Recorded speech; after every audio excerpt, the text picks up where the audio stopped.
Hello guys, कैसे हैं आप सब। आई होप अच्छे होंगे। गाइज, आज मैं आप लोगों को क्लास 10 का साइंस का, जिसके अंतर्गत फिजिक्स का फर्स्ट चैप्टर कराने वाला हूँ। चैप्टर का नाम है प्रकाश का परावर्तन। ये चैप्टर 1 का है, ये पार्ट 1 वीडियो है। देखिए, देखते हैं क्वेश्चन क्या है। देखिए, फर्स्ट क्वेश्चन है जो प्रकाश किसे कहते हैं, या प्रकाश को परिभाषित करें, या प्रकाश क्या है। सब एक ही बात होते हैं। देखिए, बोल रहा है प्रकाश एक प्रकार की ऊर्जा है। देखिए, प्रकाश क्या है, तो प्रकाश जो है सो प्रकाश एक प्रकार की ऊर्जा है जो हमें वस्तुएं देखने में हमारी सहायता करता है। ठीक, तो पता चलेगा प्रकाश क्या है। प्रकाश जो क्या है, प्रकाश एक प्रकार की ऊर्जा है जो हमें कोई भी वस्तु देखने में हमारी क्या करती है, हमारी हेल्प करता है। तो उसे हम क्या कहते हैं, प्रकाश कहते हैं। ठीक है, नेक्स्ट देखिए, नेक्स्ट क्वेश्चन क्या है। क्वेश्चन नंबर 2 देखिए। सेकेंड क्वेश्चन है किरण, जिसे इंग्लिश में क्या बोलते हैं, रे बोलते हैं, RAY रे। किरण किसे कहते हैं, या रे या किरण क्या है। देखिए, प्रकाश जिस पथ मतलब हुआ मार्ग। ठीक, प्रकाश जिस पथ पर चलता है उसके दिशा को ही किरण कहते हैं। क्या बोले, प्रकाश जिस पथ पर चलता है उसके दिशा को ही किरण कहते हैं। जैसे देखिए ये क्या है, ये पथ है, ये क्या हो गया, ये मार्ग हो गया। और इस पथ पर, मान लीजिए पथ हो गया, ये मार्ग हो गया, और इस मार्ग पर ये प्रकाश जो जा रहा है इसे ही हम क्या कहेंगे, किरण कहेंगे। ये पथ हो गया, मान लीजिए क्या हो गया, पथ हो गया। और इसी पथ पर ये जो प्रकाश क्या रहा है, चलता है, या चल रहा है, इसे ही हम क्या कहेंगे, इसे ही हम किरण कहते हैं। ठीक, आई होप जो समझ गए होंगे। देखिए, नेक्स्ट क्या है। नेक्स्ट है किरण पुंज क्या है। देखिए, किरणों के समूह को किरण पुंज कहते हैं। बहुत सटीक क्वेश्चन भाषा सब है, जल्दी ही समझ जाएंगे। देखिए क्या है, किरणों के समूह को किरण पुंज कहते हैं। देखिए, जैसे मान लीजिए ये पथ है, जब एक ही पथ से बहुत सारे किरण निकलते हैं, जब एक ही पथ पर बहुत सारे किरण निकलते हैं तो उसे हम क्या कहते हैं, किरण पुंज कहते हैं। देखिए, जब एक पथ से एक किरण जाते हैं तो उसे किरण ही कहते हैं। लेकिन जब एक ही पथ से बहुत सारे प्रकाश जाते हैं या किरण जाते हैं तो उसे हम क्या कहते हैं, किरण पुंज कहते हैं। नेक्स्ट देखिए, ये जो किरण पुंज है, ये किरण पुंज कितने प्रकार के होते हैं, क्यों पूछेंगे, ज़्यादातर क्वेश्चन पूछते हैं एग्जाम में, जो किरण पुंज कितने प्रकार के होते हैं। तो किरण पुंज कितने प्रकार के होते हैं, किरण पुंज 3 प्रकार के होते हैं।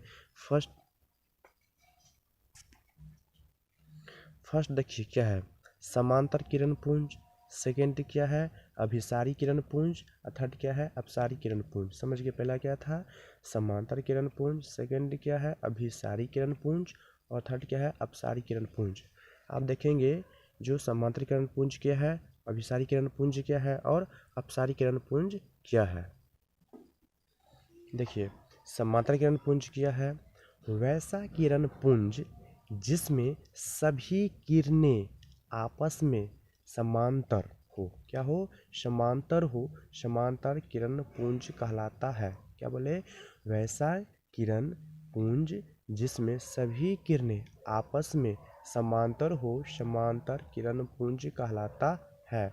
जैसे देखिए, ये किरण जा रहा है, यहाँ से भी किरण जा रहा है, ये क्या है, सब इक्वल है, तो इसे ही हम क्या कहेंगे, समांतर किरण पुंज कहते हैं। समांतर किरण पुंज क्या है, जब सभी किरणें आपस में क्या होती है, समांतर होती है, तो उसे हम क्या कहते हैं, तो उसे ही हम समांतर किरण पुंज कहते हैं।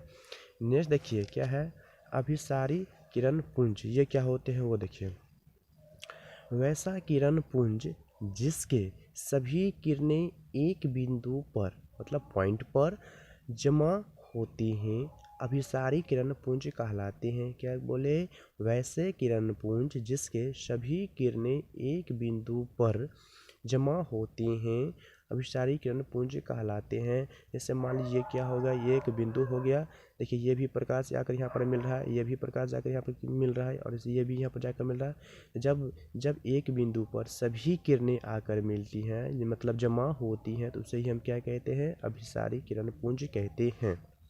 नहीं, देखिए क्या है, अपसारी किरण पुंज वैसा किरण पुंज जिनके सभी किरणें एक बिंदु से फैलती हुई क्या होती है, प्रतीत होती है, तो उसे ही अपसारी किरण पुंज कहलाता है। देखिए क्या बोले, वैसे किरण पुंज जिनके सभी किरणें एक बिंदु से फैलती हुई प्रतीत होती हैं, अपसारी किरण पुंज कहलाती है या कहलाता है।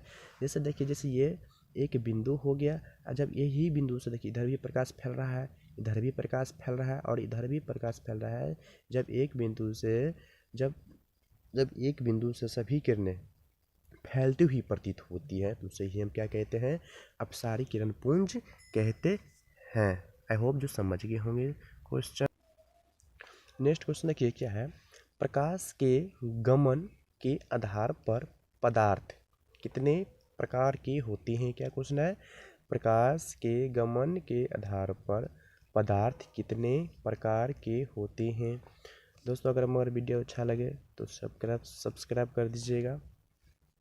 जैसे वीडियो अपलोड करेंगे तो आपको नोटिफिकेशन चले जाएगा नेक्स्ट पार्ट का वीडियो। देखिए क्या है, प्रकाश के गमन के आधार पर पदार्थ 3 प्रकार के होते हैं। फर्स्ट क्या है, पारदर्शी पदार्थ, उसके बाद क्या, अपारदर्शी पदार्थ, उसके बाद क्या है, पारभासी पदार्थ। देखिए पारदर्शी पदार्थ क्या होते हैं, आप पढ़े हुए होंगे 9th क्लास में पारदर्शी पदार्थ, अपारदर्शी पदार्थ और प्रभासी पदार्थ के बारे में।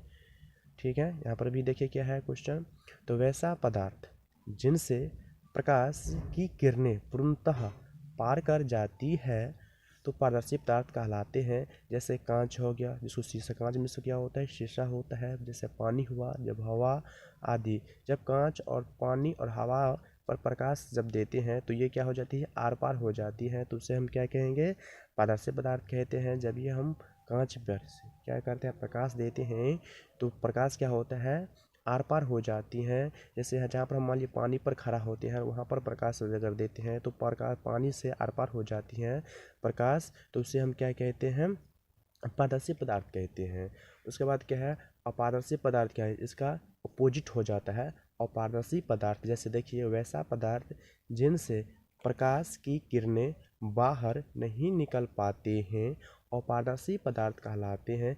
जैसे ईंट, पत्थर आदि। जैसे देखिए ईंट पर अगर हम प्रकाश देंगे तो आर पार प्रकाश होगा, नहीं होगा, इसलिए अपारदर्शी पदार्थ है। जैसे लिए पत्थर लीजिए, अगर पत्थर पर हम प्रकाश देते हैं तो आर पार होगा, नहीं होगा, तो इसे ही हम अपारदर्शी पदार्थ कहते हैं। अपारभासी पदार्थ क्या होते हैं, अब ये देखते हैं। देखिए, वैसा पदार्थ जिनसे प्रकाश की किरणें अंशतः, अंशतः का मतलब हो गया थोड़ा थोड़ा, थोड़ा मतलब दिखाई भी दे, आर पार हो प्रकाश होगा भी, और थोड़ा थोड़ा प्रकाश मतलब बाहर नहीं भी होगा, ठीक ना। तो मतलब क्या हो गया, थोड़ा प्रकाश निकल भी सकता है और थोड़ा थोड़ा प्रकाश नहीं भी निकल सकता है, ठीक। तो उसे हम क्या कहते हैं, प्रभासी पदार्थ कहते हैं। जैसे देखिए, तेल में लगा हुआ कागज, जब तेल में लगा हुआ कागज पर प्रकाश देते हैं तो कुछ प्रकाश तो बाहर निकलते हैं, लेकिन कुछ प्रकाश उधर ही रह जाते हैं, ठीक। जैसे घिसा हुआ कांच हो गया, जैसे घिसा हुआ कांच लेते हैं तो उसमें भी क्या होता है, कुछ प्रकाश बाहर निकलते हैं और कुछ प्रकाश अंदर ही रह जाते हैं। तो आई होप जो आप प्रकाश के गमन के आधार पर जो प्रकाश के पदार्थ जो 3 प्रकार थे समझ गए होंगे। जो पारदर्शी पदार्थ क्या है, अपारदर्शी पदार्थ क्या है, प्रभासी पदार्थ क्या है। अब देखिए क्वेश्चन क्या है नेक्स्ट, छाया क्या है। देखिए छाया, जिसको शैडो बोलते हैं, या देखिए छाया क्या है, इसको अपनी बोलचाल की भाषा में इसको परछाई भी कहते हैं, ठीक। देखिए क्या है, जब प्रकाश के गमन पथ पर किसी अपारदर्शी, अपारदर्शी मतलब क्या है, जिस पर जिसके आर पार प्रकाश नहीं जाता है, उसे ही हम क्या बोलते हैं, अपारदर्शी पदार्थ बोलते हैं, ठीक। जब प्रकाश के गमन पथ पर किसी अपारदर्शी वस्तु को रख दिया जाता है तो प्रकाश की किरणें उन्हें पार नहीं कर पाती है। ये तो जाहिर सी बात है, जब भी हम प्रकाश के रास्ते पर या पथ पर अपारदर्शी वस्तु रख देंगे तब ये प्रकाश जो है नहीं आर पार कर सकती है, ठीक। जिसके कारण उस वस्तु के पीछे एक अंधेरा क्षेत्र बनता है, जिसे ही हम क्या कहते हैं, जिसे ही हम छाया कहते हैं या परछाई कहते हैं, ठीक। आई होप जो आप समझ गए होंगे क्वेश्चन। अगर वीडियो अच्छा लगे तो लाइक कीजिए और मेरे चैनल को सब्सक्राइब कर दीजिए। इसका जैसे ही नेक्स्ट पार्ट वीडियो अपलोड करेंगे तो आपको नोटिफिकेशन चला जाएगा।